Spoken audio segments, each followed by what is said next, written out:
RPGamer at E3 2014 here. We're here in the West Hall, where the first thing you can do is see IGN. Just, what do you even need to come to E3 for? Just go to a website. Just, why, yeah. Razer's here as well. They're selling mice and getting the crowd to chant while they give away things. They've just dispersed because there's no more things being given away. In the background, you can see Nintendo. Woo, and Atlas in front of that. So, let's go see something more interesting. All right, here we are. We are in front of Atlas. Check out Atlas here. They've got Persona 4 Arena Ultimax. They've got Persona Q. They've got Abyss Odyssey. They've got all sorts of stuff here. If you like Persona stuff, that is. Behind them, we got GameSpot, which, yeah, well, who's doing interviews on the show floor, which I don't know if that makes sense, but that's what they're doing. Check out the order over there. 1886, you can go wait, line up and go into the creepy, I don't know, place with burning roofs and do the shooter set in old times. Over there we got Perfect World. They're showing off Swordsman. You've heard us talking about that on the RPG cast. I don't know. But let's go check out Nintendo. When it comes to Nintendo at E3 this year, 2 words summarize 80% of their booth. Smash Brothers. Okay, three words. 3 words summarize most. Super Smash Brothers. 5 words. 5 words summarize most of it. Super Smash Brothers and Hyrule. 6 words. There are 6 words that summarize their booth. Super Smash Brothers, Hyrule Warriors, and way in the back there, can you see it? Splatoon. Yeah, that's 1 word. So let's go get a closer look at this. Well, actually, look at all the Smash Brothers people. Everywhere. Just Smash Brothers. It's all Smash Brothers. As far as... Oh, there's the next-gen Zelda stuff in the background there. Next-gen. This gen. Wii U HD. Link being chased by lasers. I guess they're going sci-fi this time. Well, actually, we don't know if it's Link, because this character is right-handed and doesn't exactly look like it's wearing Link's uniform, unless you consider what Link was wearing at the beginning of Wind Waker to be Link's uniform. But yeah, check out, right-handed. So is that Link? Maybe a very tomboyish Zelda. A new character, Link's brother, Dink. I don't know, what would you name Link's brother? Tink? Tinkerbell? I don't know. All right, let's go check out the other end. It's a long booth. All right, now that we've literally passed about 700 people playing Super Smash Brothers, we've got Hyrule Warriors taking up the rest of this, Yoshi's Woolly World at the end, and Splatoon, like 8 or 4 and 4, 2 sets of 4 and 4 multiplayer. Just all sorts of inky, squiddy action going on. Played it yesterday, got my butt kicked, have no idea how to win at that game. If you can bear to look away from Nintendo for a little while, Sony is right here. Check it out. PlayStation. I don't know if you can read that. It might not be large enough, but interesting things about Sony's booth. First off, we've got a giant line for Project Morpheus, that their version of the Oculus Rift. People have been waiting for hours. At this point, the line might even be cut off just because it takes so long to get through it. Next to Project Morpheus stuff, we have all these Vitas lined up. And all the Vitas are playing different indie games for the most part. They've got Gunship, we've got Home, not PlayStation Home. This is Home, an adventure type game. We've got Entwined, all sorts of games. Barely anybody touching them. The place to play indie games at E3, in my opinion, because there are just so many Vitas and so many titles just sitting out there waiting for you to try them. Behind the Vitas, you can probably get a good angle of it. You got people playing PS4 games via remote, or PS3, no, it's PS4 games via remote play on a PlayStation TV.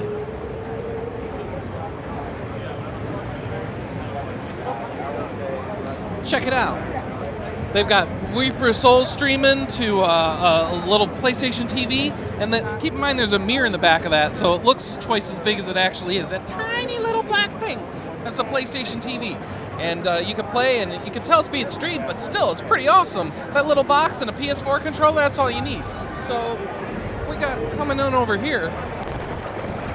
How do I say this? But the publishers are just the best place to be this year because we got all sorts of titles. We got The Crew, Plants vs. Zombies, Samurai Warriors, Knights in the Wood over there, Cactus, Assault Android Cactus, Earth Knight, all sorts of titles just all over here in these publisher booths.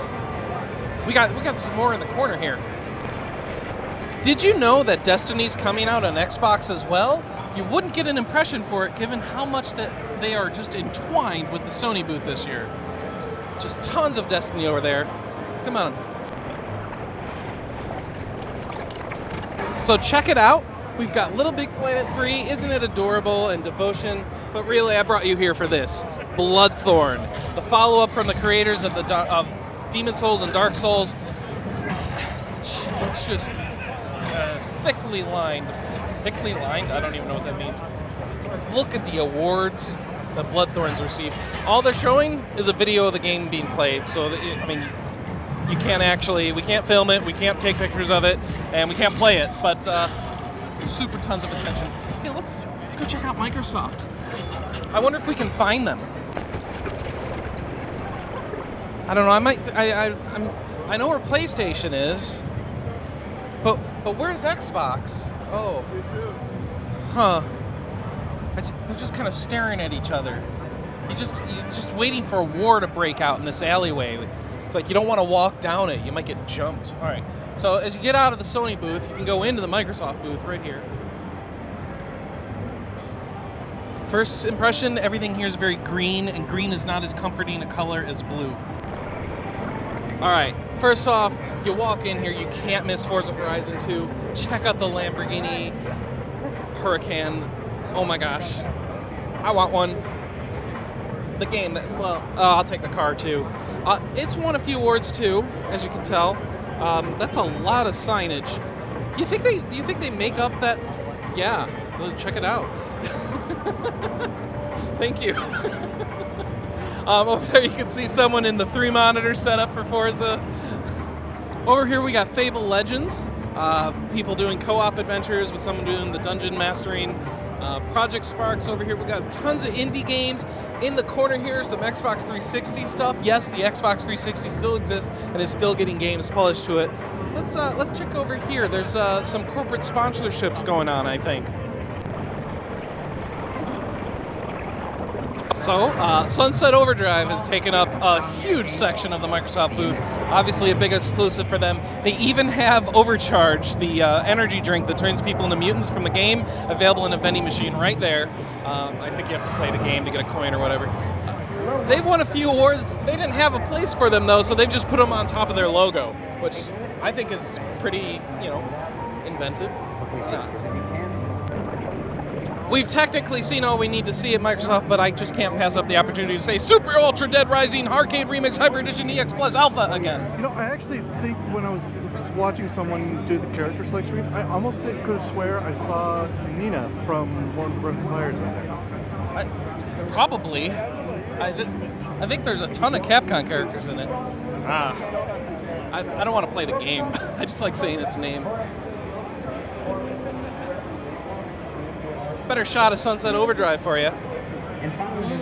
That's a long line, but not as bad as Bloodborne. Ladies and gentlemen, in the Xbox booth, not just in the Disney booth, can you play Fantasia Evolved and Dance Central Spotlight? I guess is the new name. So you can see people flailing. Yeah. If you wanna, here, I'll play Connect with you.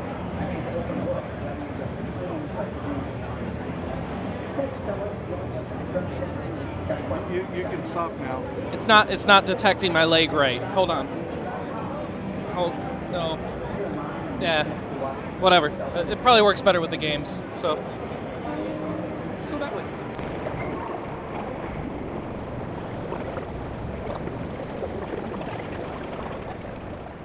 Listen. That's the silence of no one caring. No, I mean that's that's the excitement around the buzz of War Thunder. I shouldn't throw stones. I don't know. War Thunder is apparently a game coming to Mac. They're using the OS 9 logo for Mac, which I really appreciate. I don't think that's the current logo you're supposed to use. Well, they also have a couple stations on Linux. They've got Linux. Yeah. What, they got a Penguin? They do. Yeah. Sweet. They got PS4. I don't know what War Thunder is, but there it is. If you want another tank game, because the World of Tanks is apparently not sufficient. Which, I mean, come on, it's an MMO where you drive around as a tank. Do you need 2 of them? Maybe you want different types of tanks. I don't know. Well, whatever. There you go. War Thunder. I guess they got planes and tanks. That's the way it looks like. If not, it's false advertising. Let's see what else we got here. Play seat. For when you have too much money. Okay, so here we are at Focus Home Interactive. They're bringing out the new Mordheim game, Call of Cthulhu games, but let's be honest, what everyone wants to do is see Twitch streams of frickin' Farming Simulator, because that is just an awesome thing to watch. So Farming Simulator 15, you can see some video from it. It's crazy, and they've got a tractor and a cow driving the tractor, because why not? I like it. Oh. What does the cow say? Excellent. Over here, Oculus is here as well. You saw Project Morpheus over at the Sony booth. Here's Oculus. They've got a huge line, a bigger line, probably a bigger booth, so they have more space to wrap around. There, of course, you can play some of the same demos, like the Eve Valkyrie demo. What I'm still trying to figure out is, what does the wood theme and the grasses have to do with, well, anything, you know? How does that have, I don't know. Over there we got Gameloft, maker of mobile games, and I don't know, some accessory company in front of me. Let's go check out Xseed. Ladies and gentlemen, check out the Virtuix Omni.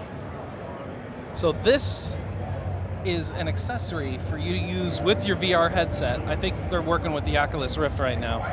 You put on these special slidey shoes, you get in this thing, and you can walk in 360 degrees, and it'll track your movement, what direction you're walking. It can track what direction you're facing, and just everything.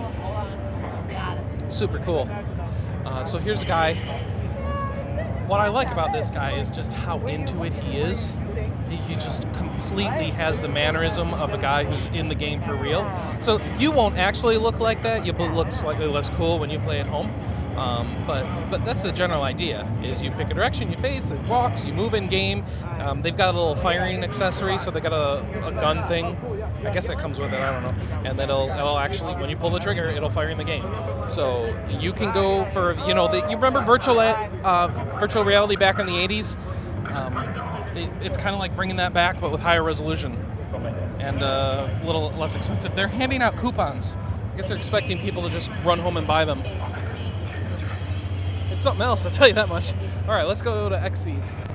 And here we have Xseed. Xseed, of course, pushing their version of the Harvest Moon series. Remember the split, the old Harvest Moon series, now Story of Seasons, and Xseed's publishing it. Natsume has the Harvest Moon name. They're making their own games out. So here's Story of Seasons over with Xseed. They've also got no less than 3 games where the objective is to strip clothes off of other people. I kid you not. One of which is a battle game where you're ninjas attacking other ninjas, and the ninja who loses, the clothing wears off due to battle damage. And when they lose all their clothing, that's synonymous with 0 HP. The other one is a rhythm game where you do well in the rhythm games, and it's kind of like the DS, what was that called? Elite Beat Agents, where if you do well, your opponent kind of loses, and then and you win in the challenge in the cutscenes that happen between the 3 rounds of the rhythm game within the song. And then the winner has all their clothing and wins and gets the accolades of whoever the challenge is between. The loser gets their clothing stripped off. And there's one more game where you are an otaku in Japan and you are turned into a synthetic vampire, and you are helped by a vampire hunter before you get the urge to go out and infect other people. So you and the vampire hunter go around Japan knocking the clothing off of people so that the sun will vaporize their bodies, thus destroying the synthetic vampires. Yeah, 3 games centered around removing clothing and Story of Seasons. It's an interesting lineup. Got a family fun game and 3 very much not. Thank you, Xseed. Interesting stuff going on there. Other than that, we got some accessory companies. And the back end Nintendo's booth. Nintendo's booth is weird. It's like a strange Tetris shape. They got the block there, and then they got an extension here. Then they got a private cafe that, I kid you not, signs with Bowser's picture on them are saying, "Keep out, private area." But this is the end of our coverage here for E3 2014. I hope you enjoyed the booth tours, and stick with us. You'll see more interviews coming up throughout the week. Thanks, everybody, and we'll see you next year for more floor tours from E3. Bye.